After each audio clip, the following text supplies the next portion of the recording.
Tahun 1953, seorang pria masuk ke sebuah ruangan tertutup di Washington, namanya Allen Dulles. Di atas mejanya ada dokumen tipis, tidak tebal, tidak panjang, tapi isinya akan mengubah cara dunia memandang pikiran manusia.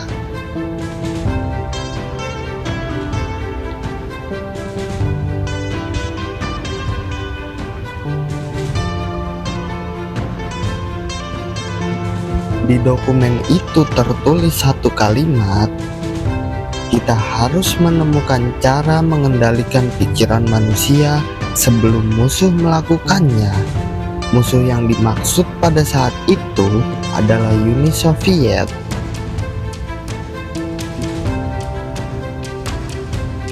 Perang dunia sudah selesai, tapi perang dingin baru dimulai. Dan perang ini tidak memakai bom, ia memakai ketakutan.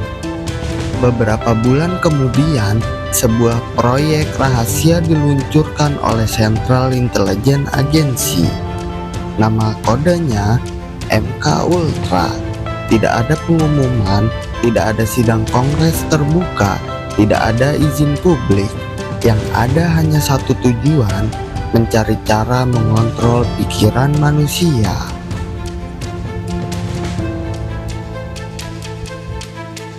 Di universitas-universitas ternama, di rumah sakit, di fasilitas militer, bahkan di penjara, eksperimen mulai dilakukan.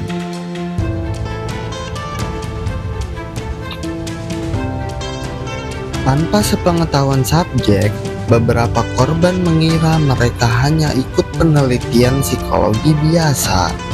Sebagian lainnya bahkan tidak tahu mereka sedang diuji. Obat diberikan, hipnosis dilakukan, isolasi ekstrim diterapkan, terapi kejut listrik dinaikkan ke level yang belum pernah dicoba sebelumnya. Salah satu zat yang paling sering dipakai adalah LSD. Waktu itu LSD masih baru, belum ilegal, belum dikenal publik luas. Tapi di ruang-ruang tertutup itu, LSD bukan untuk eksplorasi kesadaran, ia dipakai untuk menghancurkan identitas seseorang.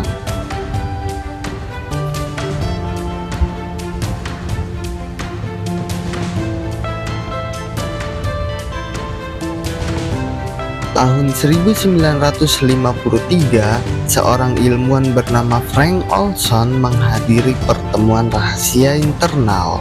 Tanpa ia tahu, minumannya sudah dicampur LSD. Beberapa hari kemudian, ia mengalami gangguan mental parah. Ia paranoid, ia merasa diawasi.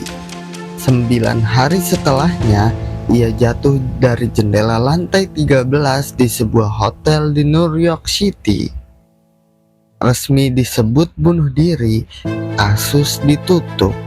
Tapi puluhan tahun kemudian, keluarganya menemukan banyak kejanggalan, dan nama MK Ultra mulai muncul ke permukaan.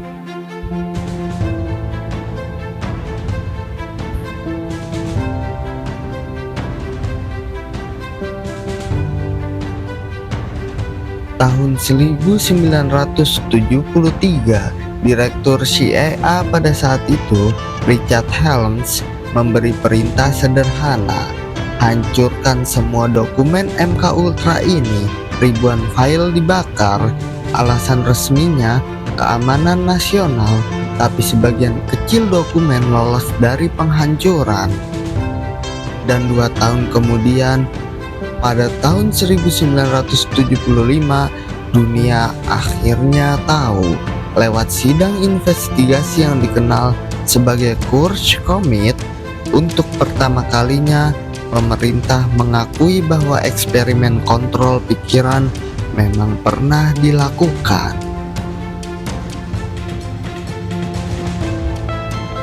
Tapi, apakah benar semuanya sudah dihentikan atau hanya berganti nama?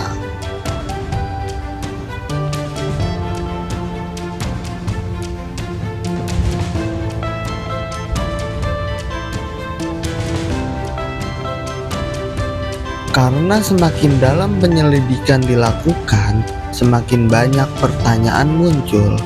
Kenapa banyak universitas besar terlibat? Kenapa dana disalurkan lewat yayasan palsu? Kenapa sebagian korban mengaku mengalami teknik yang tidak pernah diakui secara resmi? Dan pertanyaan paling mengerikan, apakah eksperimen itu benar-benar gagal atau mereka sebenarnya berhasil?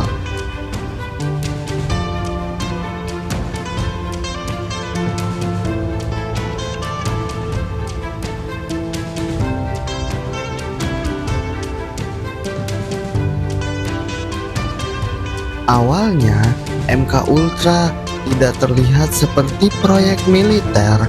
Ia terlihat seperti penelitian biasa. Proposal penelitian dikirim ke universitas, dana cair lewat yayasan, nama CIA tidak pernah muncul di kertas resmi. Salah satu institusi yang terlibat dalam McGill University di Kanada. Di sana, seorang psikiater bernama Donald Ewan Cameron menjalankan eksperimen yang ia sebut sebagai deep patterning. Istilahnya terdengar klinis, tapi praktiknya jauh dari itu.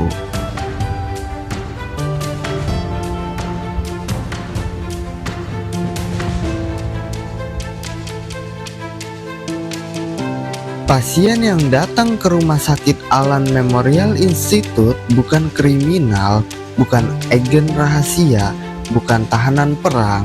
Sebagian besar hanyalah orang biasa dengan gangguan ringan, depresi, kecemasan, masalah keluarga. Mereka datang mencari bantuan, yang mereka dapatkan adalah eksperimen. Cameron percaya bahwa kepribadian manusia bisa dihapus lalu ditulis ulang. Caranya, pertama, isolasi total. Pasien dikurung di ruangan tertutup selama berminggu-minggu, kontak sosial diputus, cahaya dibatasi, waktu terasa hilang. Kedua, obat dalam dosis ekstrim. LSD diberikan berulang-ulang, kadang digabung dengan barbiturat dan zat lain. Beberapa pasien menerima dosis jauh lebih dari standar medis. Ketiga, terapi kejut listrik intensitas tinggi. Bukan terapi ECT biasa, tapi dalam frekuensi dan kekuatan yang berkali-kali lipat. Tujuannya satu, untuk menghancurkan pola pikir yang lama. Setelah itu, fase kedua dimulai, psychic driving.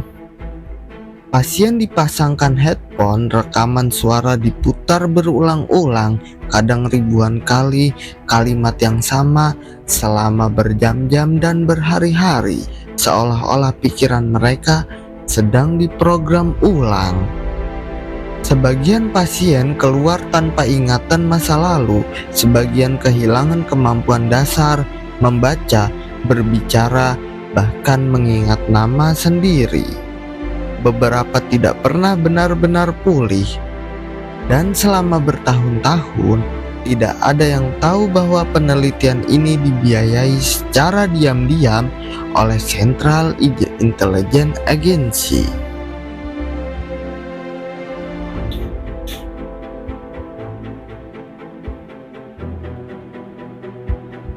Sementara itu, di Amerika Serikat, eksperimen lain berjalan.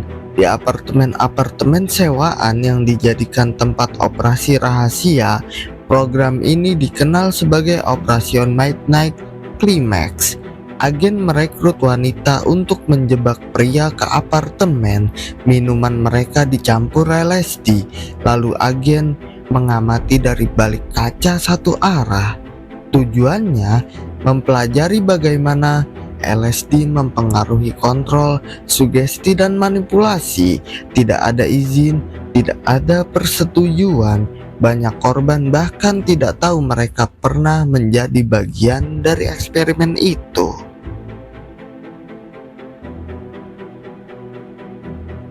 Di penjara dan rumah sakit jiwa, metode berbeda dicoba.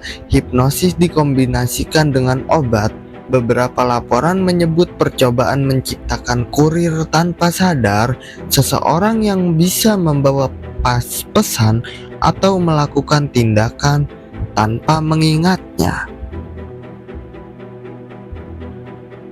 Sebagian klaim ini sulit diverifikasi karena sebagian besar dokumen telah dihancurkan pada tahun 1973. Yang tersisa hanya potongan-potongan, sekitar 20.000 halaman dokumen yang selamat secara tidak sengaja karena tersimpan di arsip keuangan. Dari situlah publik mengetahui bahwa lebih dari 80 institusi pernah terlibat dalam eksperimen itu, mulai dari universitas, rumah sakit, perusahaan farmasi. Banyak yang bahkan tidak tahu sumber dana aslinya.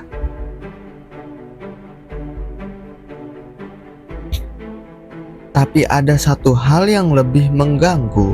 Dalam beberapa dokumen internal, para peneliti tidak menulis apakah ini etis, mereka menulis apakah ini efektif.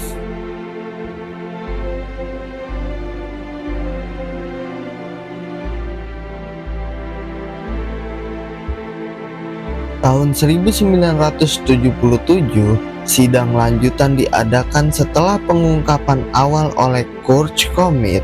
Korban mulai bersuara, sebagian menggugat pemerintah, sebagian hanya ingin penjelasan. Tapi karena banyak dokumen sudah dihancurkan atas perintah Richard Helms, kebenaran mungkin tidak pernah diketahui. Dan tidak semua itu, muncul satu pertanyaan yang terus berulang. Jika eksperimen ini gagal, kenapa begitu banyak yang disembunyikan? Dan jika berhasil dalam hal apa? Karena semakin banyak peneliti yang berbicara, muncul desas-desus tentang fase lanjutan, proyek turunan, nama kode baru, teknik baru. Beberapa mantan agen bahkan mengklaim eksperimen ini tidak pernah benar-benar berhenti, hanya dipindahkan, hanya diubah, dan mungkin tidak lagi dilakukan di ruang bawah tanah universitas, tapi di tempat yang lebih dekat dari yang kita kira.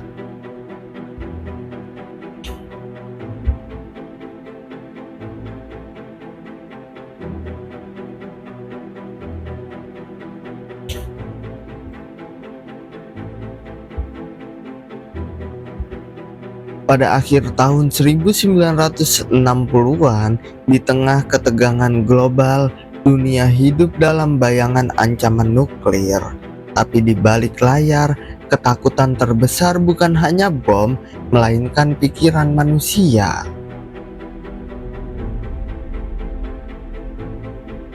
Di kantor-kantor tertutup milik Central Intelligence Agency, muncul satu ide yang terus berulang. Bagaimana jika seorang bisa diprogram tanpa ia sadari? Istilah yang sering muncul waktu itu adalah Manchurian Candidate. Berdasarkan dari novel populer karya Richard Condon berjudul The Manchurian Candidate, ceritanya tentang seorang tentara yang dicuci otak dan dijadikan pembunuh tanpa sadar. Tapi di ruang-ruang eksperimen MK Ultra, ide itu tidak terdengar mustahil. Beberapa memo internal menyebutkan percobaan kombinasi hipnosis dan obat untuk menciptakan amnesia buatan. Subjek diberi sugesti di bawah pengaruh zat psikoaktif. Lalu diuji apakah ia bisa melakukan sesuatu tanpa mengingat perintahnya. Sebagian laporan menyebut hasilnya tidak konsisten. Sebagian laporan menyebut tidak pernah dipublikasikan dan sebagian dokumennya sudah tidak ada.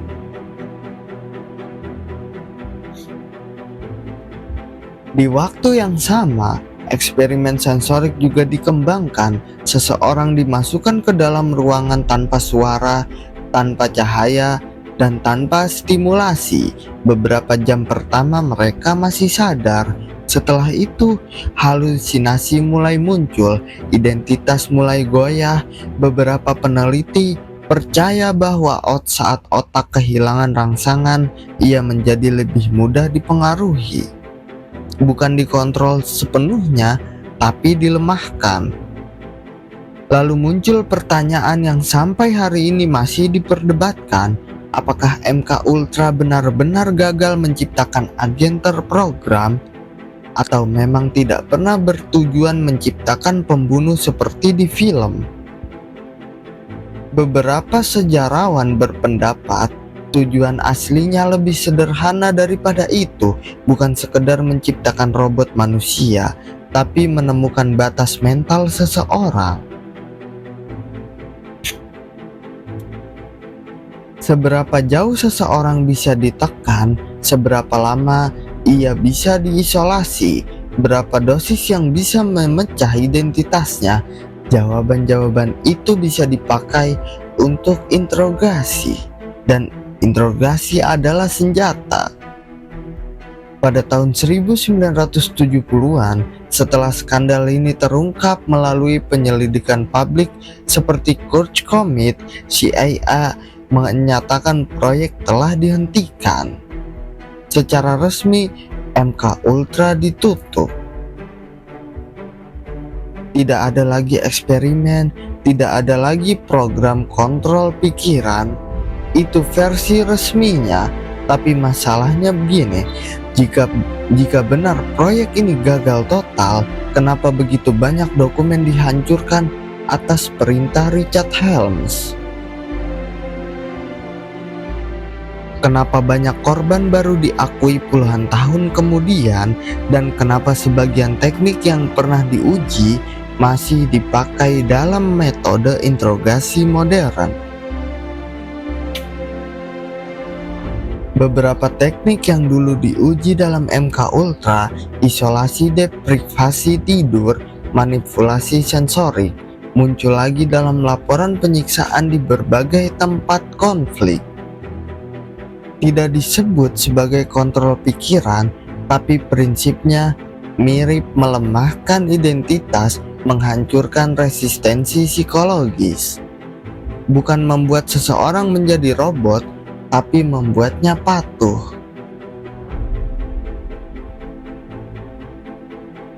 Lalu budaya pop mulai ikut campur.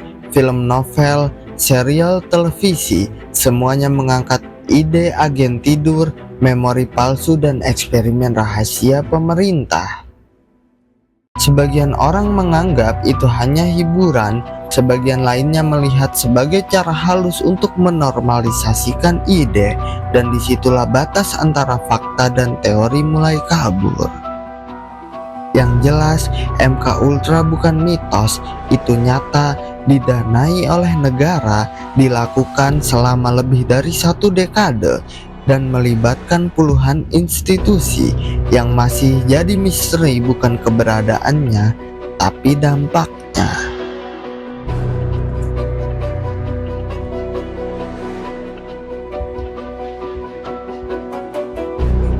Karena setelah skandal ini mencuat, muncul desas-desus tentang proyek turunan, nama-nama baru, program baru, pendanaan yang dialihkan. Beberapa mantan peneliti menghilang dari sorotan publik, beberapa justru masuk ke sektor swasta.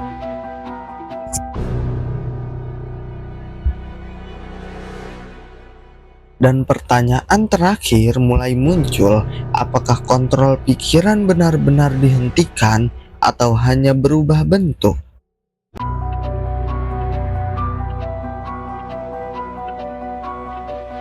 Tahun 1977, ruang sidang penuh wartawan, kamera menyala, untuk pertama kalinya, publik benar-benar mendengar detail tentang MK Ultra. Beberapa dokumen dibacakan, beberapa korban bersaksi, beberapa pejabat mengakui sebagian kesalahan. Tapi tidak ada yang bisa menceritakan keseluruhan cerita karena sebagian besar arsip sudah dimusnahkan, dan ketika sesuatu dihancurkan, yang tersisa hanyalah potongan-potongan. Secara resmi, proyek dihentikan. Secara resmi, praktik semacam itu tidak lagi dilakukan. Secara resmi, semuanya bagian dari masa lalu. Tapi sejarah jarang berhenti begitu saja. Ia berubah bentuk. Beberapa teknik yang dulu diuji, isolasi, deprivasi tidur, tekanan psikologis, tetap dipelajari dalam konteks militer dan interogasi. Tidak lagi disebut kontrol pikiran, disebut metode interogasi lanjutan. Bahasanya berubah, tujuannya terlihat berbeda, tapi prinsipnya mirip. Jika kamu bisa memecah seseorang secara mental, kamu bisa mendapatkan apa yang kamu mau. Di luar dunia militer, bidang psikologi dan neuroscience berkembang sangat cepat. Penelitian tentang sugesti, manipulasi persepsi, dan pengaruh lingkungan terhadap keputusan manusia makin dalam, bukan dalam ruang rahasia, tapi di laboratorium terbuka. Universitas, perusahaan teknologi, industri, periklanan bukan untuk menciptakan agen tidur, tapi untuk mengalami satu hal sederhana: bagaimana manusia bisa mengambil keputusan di era modern. Kontrol tidak lagi butuh ruangan gelap, tidak perlu LSD, tidak perlu hipnotis ekstrim. Kadang cukup algoritma, cukup memahami kebiasaan, cukup tahu apa yang kamu takutkan dan apa yang kamu inginkan. Dan meski ini bukan MK Ultra, satu pertanyaan tetap relevan. Seberapa mudah pikiran manusia dipengaruhi? Para korban MK Ultra sebagian akhirnya menerima kompensasi, sebagian tidak pernah pulih sepenuhnya, sebagian meninggal tanpa tahu apa yang sebenarnya terjadi pada mereka. Keluarga Frank Olson akhirnya mendapat pengakuan resmi dari pemerintah bertahun-tahun setelah kematiannya, tapi pengakuan tidak selalu berarti jawaban lengkap, karena ketika dokumen sudah dibakar, kebenaran ikut terbakar bersama mereka. Hari ini, MK Ultra sering disebut dalam forum konspirasi. Ada yang mengaitkannya dengan selebriti, ada yang menghubungkannya dengan simbol-simbol budaya pop. Ada yang percaya proyek itu masih berjalan secara aktif, sebagian klaim tidak punya bukti kuat, karena sebagian lainnya lahir dari ketidakpercayaan publik terhadap pemerintah. Dan itu bisa dimengerti karena MK Ultra membuktikan satu hal: teori yang terdengar mustahil kadang terasa nyata. Yang tidak terbantahkan adalah sebuah lembaga negara memang pernah menjalankan eksperimen rahasia terhadap warganya sendiri, tanpa izin, tanpa transparansi, tanpa pengawasan publik. Itu fakta sejarah. Pertanyaannya sekarang bukan lagi apakah MK Ultra pernah ada. Pertanyaannya adalah apa yang kita pelajari darinya. Karena teknologi berkembang, psikologi berkembang, metode penuh pengaruh berkembang. Dan selama ada kekuasaan, akan selalu ada keinginan untuk memahami, bahkan mengendalikan pikiran manusia. MK Ultra mungkin telah ditutup secara resmi, tapi ia meninggalkan warisan bahwa batas etika bisa ditembus ketika ketakutan dijadikan alasan, bahwa eksperimen bisa dibungkus sebagai keamanan nasional dan bahwa transparansi sering datang terlambat. Sejarah tidak selalu hitam putih, kadang ia tersembunyi di antara halaman yang hilang dan kita hanya bisa menyusunnya dari serpihan.